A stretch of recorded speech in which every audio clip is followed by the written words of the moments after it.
Así lo dice la moda. Así lo dice la Su moda. excelencia Beata Boña, la embajadora más joven acreditada en México por parte de la representación diplomática. Muchas gracias por esta presencia y solo los eventos internacionales, los embajadores en ABC 760, gracias a la Sociedad Cooperativa de Trabajadores de Pascual. Buenas tardes, es un gusto para mí. No puede pasar inadvertido, embajadora, el significado de los 96 años de la independencia de su país, desde el final de la Primera Guerra y luego de la permanencia en el llamado Pacto de Varsovia. Sí, es cierto, sí, es cierto. O sea, la historia de Polonia, si la vemos, pues es una historia yo diría, que contiene lo dulce y lo amargo, ¿no?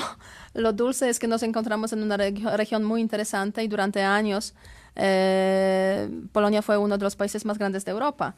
Pero es cierto también que desde 1795 hasta 1918 fue el país que desapareció del mapa de Europa, dividido entre Rusia, Alemania y Austro-Hungría. Y si recuperamos la independencia en 1918, fue, claro, un gran año, un gran día cuando acabó la Primera Guerra Mundial y empezamos a construir un país, se puede decir, casi de cero, ¿no? Intentando recuperar, digamos, esa integridad territorial y combinar las tres piezas del país que estaba antes dividido.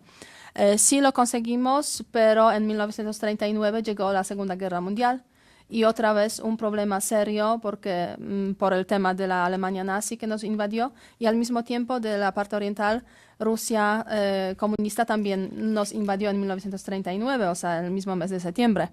Con lo cual, los 5 años que pasamos en esa etapa de la Segunda Guerra Mundial fueron los años muy, muy difíciles por la destrucción del país, por muchas víctimas. 6 millones de polacos murieron en la Segunda Guerra Mundial. Y en 1945-46, cuando, digamos, se estaba distribuyendo o se estaba construyendo el nuevo orden mundial, nos tocó estar con el bloque soviético, ¿no? Y en este bloque soviético permanecimos aproximadamente 4 décadas, hasta 1989. Con lo cual, como digo, la historia de Polonia es la historia llena de elementos o momentos muy bonitos, pero también momentos muy difíciles. Es precisamente la Segunda Guerra Mundial que surge en los astilleros de Dansk en el 39. Bueno, lo de la Segunda Guerra Mundial, pues sí, es, digamos, por el tema de Gdańsk, básicamente. El tema de Gdańsk, o sea, Alemania nazi estaba reclamando esa ciudad para ellos, o sea, para controlarla. Fue en esta época como una ciudad libre, pero con una presencia de los polacos muy importante. Polonia no lo aceptó, entonces el 1 de septiembre de 1939, pues Alemania nazi decidió intervenir en Polonia y después de 2 semanas prácticamente ocupó la mitad de Polonia. Pero hay que reconocer que ese mismo mes, el 17 de septiembre, pasados unos pocos días después de la intervención de Alemania, los rusos soviéticos también decidieron intervenir en Polonia y ocuparon la parte oriental. O sea, Polonia se quedó dividida entre los 2 países, 2 imperios, el alemán y el ruso. Se puede decir igual que algunos siglos antes, ¿no? Embajadora, en este periodo y antes de platicar del último remanente de la Guerra Fría, que murió el general Wojciech Jaruzelski, emergen grandes figuras también que mantienen distancia con Moscú, pero que son sojuzgados como, o me corrige, Vladislav Gomulka. Ah, sí, Vladislav Gomulka, sí, es cierto. O sea, Polonia en la época socialista era un país, se podría decir, con bastantes libertades, si lo vemos en el contexto de todo el bloque soviético. Teníamos por ahí unos países como Rumanía, con una dictadura muy fuerte. La Unión Soviética misma pasaba por unos años muy, muy difíciles con Stalin, hasta 53 prácticamente, cuando murió. Era un país con régimen bastante estricto, no dictatorial, pero tampoco, digamos, un autoritarismo así más suave, ¿no? Y sí, en 1956 fue cuando los polacos empezaron a protestar contra ese régimen muy duro que estaba en Polonia y apareció la figura de Władysław Gomułka, que se convirtió en el jefe del Estado, jefe del partido y jefe del Estado a partir del año 1956. En este año también se dieron las primeras protestas en Polonia contra el régimen, protestas de la sociedad, de los obreros. Y se puede decir que a partir de ahí esa sociedad civil estaba creciendo. Que francamente en los países socialistas lo más difícil era tener una sociedad civil madura y con capacidades de protestar, ¿no? Porque realmente eran sistemas con bastante control, yo diría en algunas ocasiones control férreo, y la existencia de los servicios secretos, servicios especiales que presionaban la población para que no protestara contra el régimen. La pregunta es por qué la gente protestaba, ¿no? Pues básicamente por temas económicos, o sea, la escasez de bienes de consumo, de bienes básicos, no tanto por cuestiones políticas.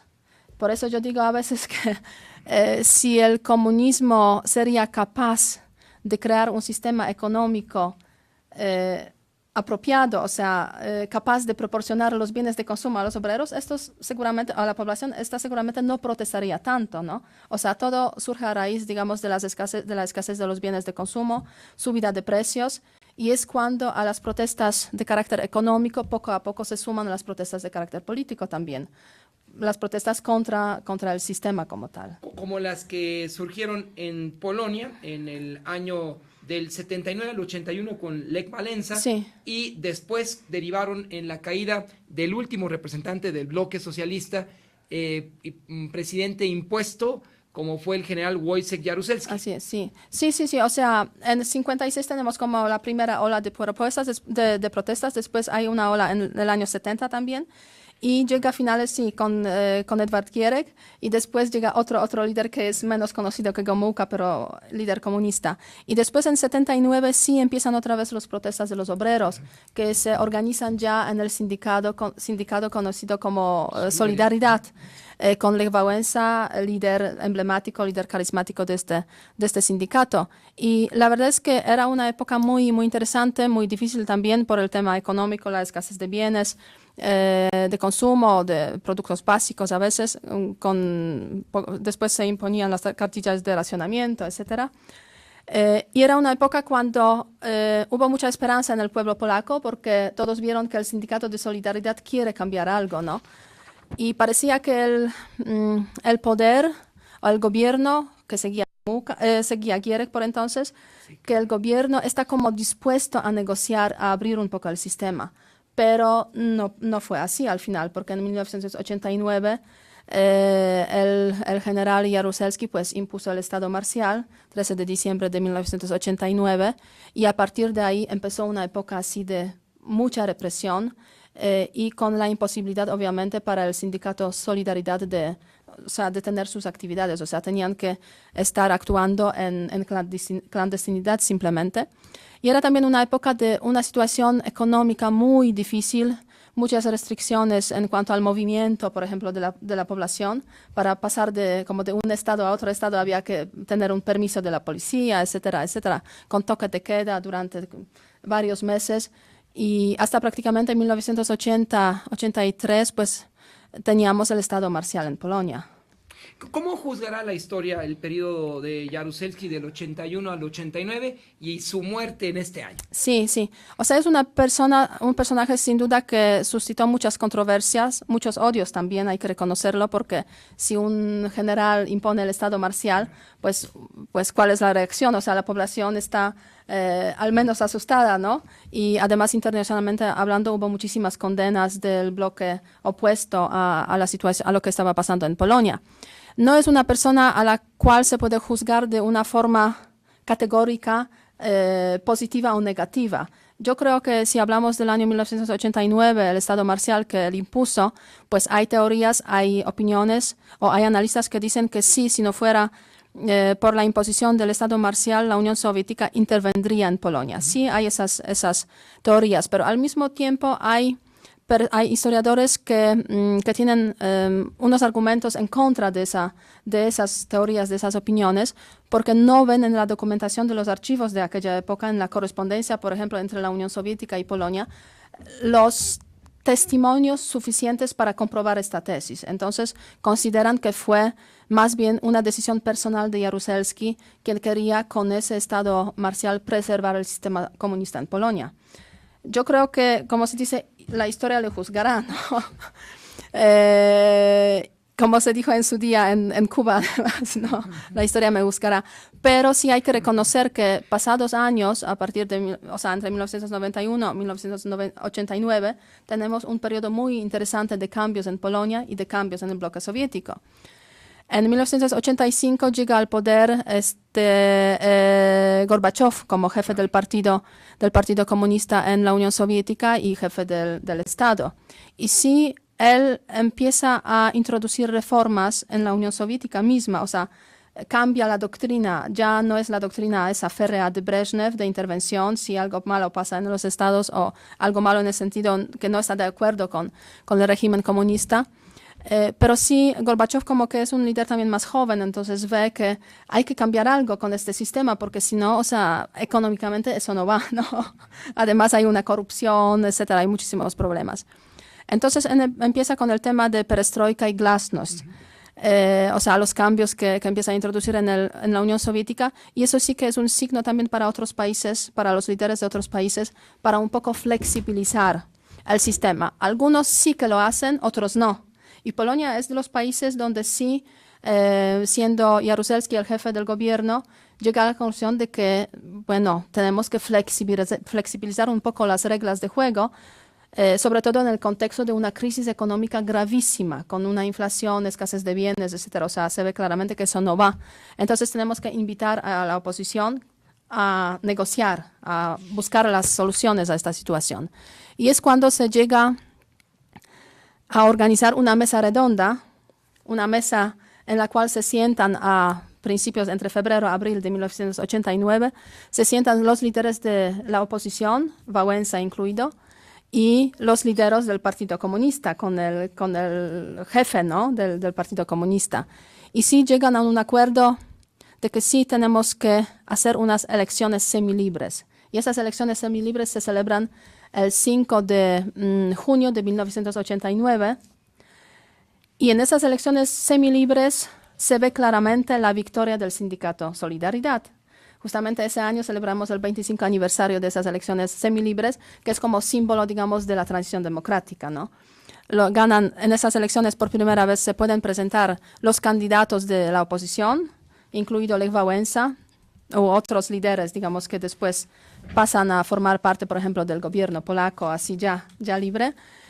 Y ellos sí que ganan sus puestos en el Parlamento. O sea, es la clave del tema. Ellos ganan los puestos en el Parlamento y al mismo tiempo los candidatos del Partido Comunista pues no pasan en la primera ronda. O sea, no consiguen el apoyo suficiente para poder ocupar los puestos en el Parlamento. Y eso sí que desde el punto de vista así moral, desde el punto de vista de toda la población, es un fracaso, ¿no? Nos permite asistir brevemente, Su Sí. Excelencia, a un corte informativo. Son las 6:30. Vamos a escuchar el comentario del doctor Eduardo Andrade en su casa de origen, doctor.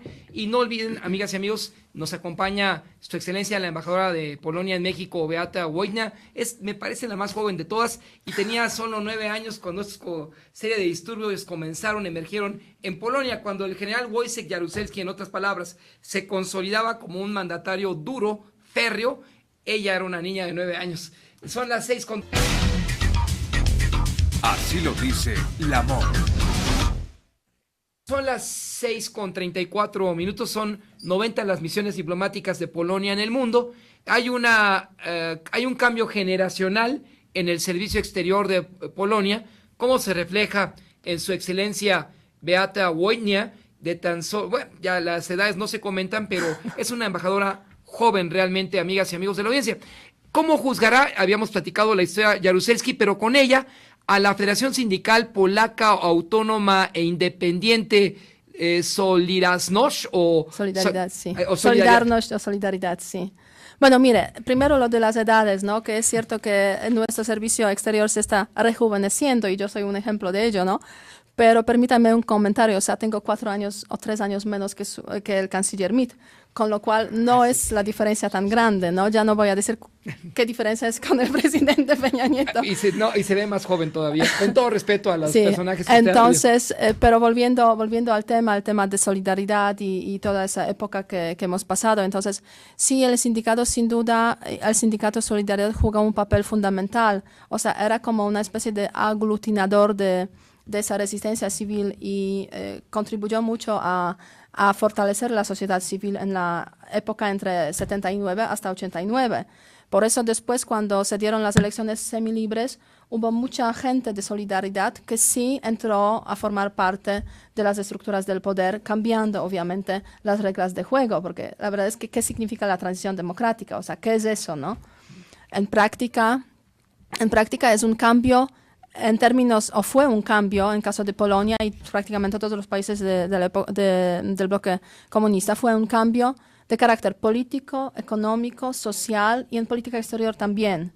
En términos políticos, ¿qué quiere decir eso? O sea, nos pasamos de ser un país controlado por un partido político, Partido Comunista, a ser una democracia al estilo occidental, con elecciones libres, con sistema de partidos, de muchos partidos que podían presentarse a las elecciones o podían presentar sus candidatos a las elecciones. Una constitución nueva, un sistema en el que se respetan los derechos humanos, derecho a la asociación, a libre expresión, etcétera, etcétera. O sea, en práctica era un cambio político muy importante.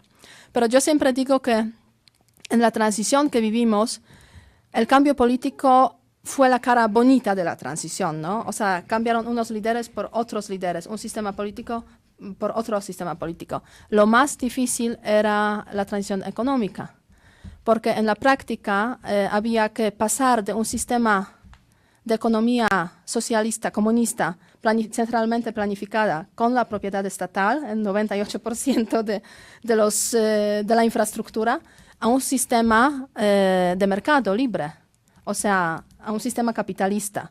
Entonces había que privatizar muchísimas empresas que eran empresas estatales, promover pequeñas y medianas empresas, crear un sistema bancario prácticamente nuevo, ¿no? Etcétera, etcétera. O sea, todo lo que constituye la base del sistema capitalista. Y finalmente hay un tercer factor, tercer elemento, el cambio social, que quizás es el más a largo plazo y cuesta más, porque muchas veces se habla de la transición como un momento muy importante y sí, sin duda, es un momento clave en la vida de cada país, ¿no? Pero hay que tener en cuenta que detrás de todo ese proceso hay un grupo de gente, hay una sociedad, en este caso 38 millones de polacos, que tuvieron que adecuarse a otra forma de pensar, ¿no? A otra forma de funcionar en un sistema que no siempre ya les iba a garantizar el trabajo, por muy mediocre que sea, no les iba a garantizar la seguridad social, por muy mediocre que sea, ni la educación así gratuita, ¿no? Y en este sentido sí que hubo, se puede decir, perdedores de esa transición, sobre todo las generaciones más mayores que ya no podían adaptarse al nuevo sistema, pero hubo obviamente también ganadores, ¿no? Y si lo analizamos así, evaluando un poco cómo los cambios que han ocurrido durante los últimos 25 años, porque es un cuarto de siglo que acaba de pasar después de iniciar la transición, pues hay que reconocer, o sea, un cambio fundamental en Polonia desde el punto de vista político, económico y social. O sea, somos ahora un país democrático, estable, previsible en términos políticos, en términos económicos. Podemos ver los datos concretos. El Producto Interior Bruto de Polonia se triplicó en 25 años. Producto Interior Bruto per cápita también, y por ejemplo en 1989 Producto Interior Bruto por persona eran de $6,000 y ahora son $20,000. O sea, es un cambio, eso sí que nos indica claramente un cambio fundamental en el desarrollo económico del país.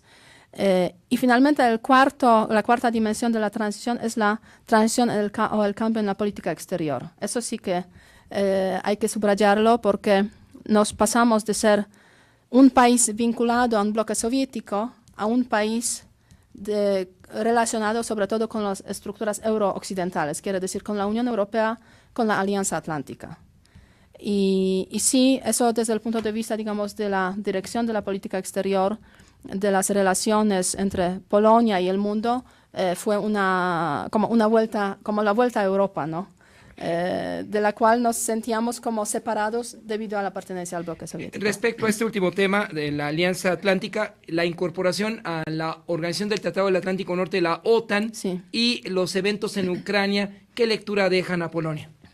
Sí, mira, el tema de Ucrania es un tema muy importante desde el punto de vista de Polonia por 2 o 3 razones. En primer lugar, tenemos una frontera con este país de 500 kilómetros. O sea, cualquier desestabilización en el país vecino es preocupante para Polonia. Segundo aspecto muy importante, con Ucrania tenemos siglos de relaciones buenas, aunque a veces con dificultades, pero bueno, todo eso, el tema de los vecinos, siempre hay esas cartas de historia positivas y negativas. Pero tenemos varios años de relaciones muy, muy buenas con Ucrania y desde el punto de vista económico, político, social, los ucranianos es el grupo más grande de estudiantes que están estudiando en Polonia, estudiantes extranjeros, por ejemplo, ¿no? Entonces, desde este punto de vista, nos interesa que sea un país estable, previsible. Y finalmente, el tercer elemento, estamos en un entorno geopolítico muy difícil. Europa Central, Oriental es un entorno muy complicado, básicamente por una razón fundamental, o sea, por la existencia de, en su tiempo, Unión Soviética y ahora la política de Rusia, que es una política injerencionista, o sea, queramos o no, lo que vemos, lo que pasa en Ucrania, la ocupación de Crimea nos indica claramente que Rusia es un país que sí sigue con esa lógica un poco de guerra fría, de usar la fuerza, un país que no se ha adaptado a las reglas contemporáneas, digamos, de juego internacional y un país que no siempre cumple con los tratados internacionales y con las leyes internacionales. Respecto a la agenda bilateral México-Polonia. Sí, bueno, claro, es mi labor aquí, ¿no? En México, hacer que nuestras relaciones crezcan. Y hay varios aspectos que yo podría destacar aquí. O sea, tenemos una excelente base histórica para nuestras relaciones, pero creo que sí se puede hacer mucho para acercar nuestros países. Si vemos lo que se dice en México sobre Polonia o en Polonia sobre México, está muy claro que las sociedades viven como con las concepciones antiguas de lo que son los dos países. Y sí hay que cambiarlo. Hay que cambiarlo porque realmente los dos países se ofrecen mutuamente muchas oportunidades. Polonia es la octava economía de la Unión Europea. De los 28 países que están en la Unión Europea, Polonia es el país octavo. Es la sexto país en términos de población, 38 millones de habitantes. Es comparable con España.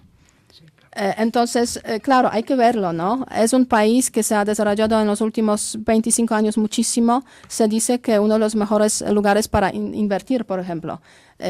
Últimamente se ha publicado un informe de UNDP sobre inversiones en el mundo y en ese informe se destaca que mundialmente hablando, Polonia es el 13º, si no me equivoco, en cuanto a la atractividad para inversionistas y el 5º en Europa, en la Unión Europea.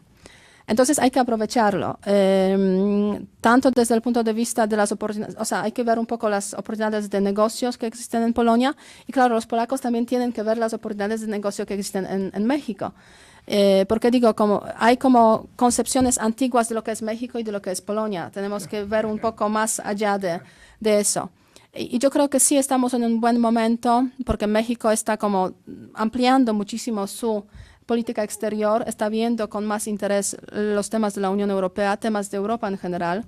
En los último año y estos últimos meses, el presidente Peña Nieto sí ha realizado varios viajes a los países de Europa. Y el mes que viene sí que vamos a tener la visita del secretario de Relaciones Exteriores, Mead, a Polonia, lo cual yo creo que nos dará un impulso político muy importante para trabajar más en el desarrollo de nuestras relaciones políticas y económicas. Y finalmente, el tercer aspecto es acercar a la gente, o sea, acercar a los mexicanos y a los polacos, hacer que haya más contactos directos, porque es como esas relaciones se desarrollan también y cambian las concepciones viejas. Y eso se puede hacer a través de 2 mecanismos o dos vías. El turismo, que haya más turistas. Hay como 25,000 turistas polacos que viajan cada año a México, que no es poco, ¿no? Pero hay solamente 5 o 6 mil turistas mexicanos que viajan a Polonia, lo cual sí que es poco. ¿El problema con el visado, no? No hay visados, no hay visados. Además, le puedo decir más, no es que los mexicanos no viajen a Europa. Hay como 400,000 que viajan a Francia, 29,000 que viajan a Praga, o sea, está al lado, ¿no? Pero hay muy pocos que dan un paso más, ¿no? Como que para viajar y ver un poco Polonia. Entonces sí estamos intentando un poco promocionar también el tema de turismo de los mexicanos a Polonia. Y finalmente el último aspecto son los intercambios estudiantiles.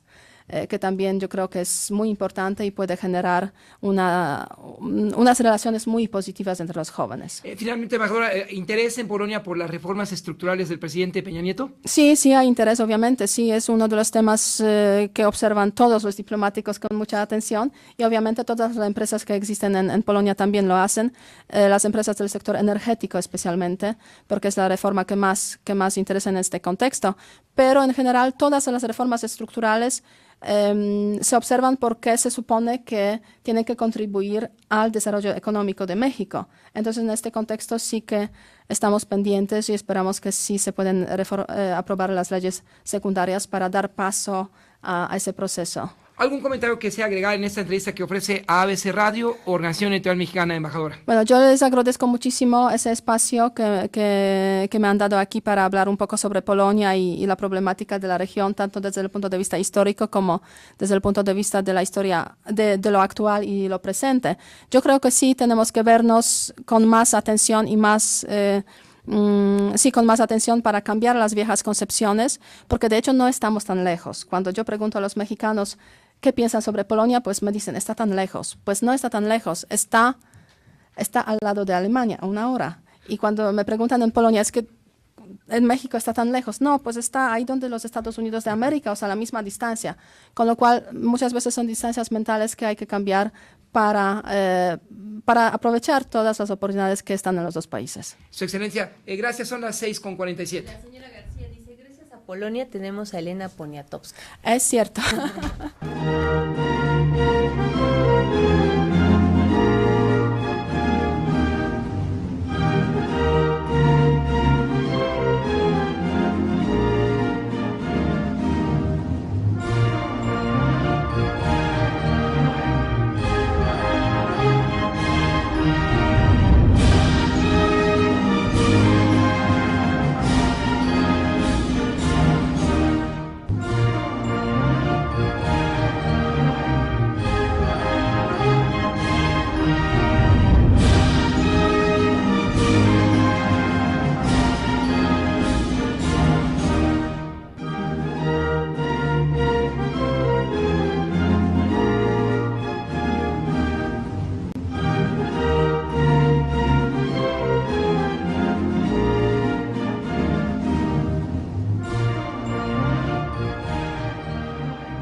Su Excelencia, el himno nacional de Polonia, ¿algo que nos pueda comentar de él antes de despedir esta entrevista? Sí, o sea, sí. Mire, es un símbolo de la lucha por la independencia, porque de hecho está muy relacionado con esa época de la desaparición de Polonia y el intento de recuperar la independencia. Polonia desapareció del mapa de Europa en 1795. Y sí, los polacos hicieron muchos esfuerzos, incluyendo las insurrecciones, para recuperar esa independencia. No se pudo hacer, pero sí en este contexto apareció el himno, la música y, digamos, el texto de este himno que alude a las luchas que hicieron los polacos, imagínense, en Italia con Napoleón, entre otras cosas, ¿no? Porque sí, el Napoleón de finales del siglo XVIII, principios del siglo XIX, sí fue un hombre que sí podía cambiar y estaba cambiando el orden de Europa. Entonces los polacos intentaban unirse a Napoleón porque sabían que detrás de él podía llegar la independencia de Polonia. No fue así.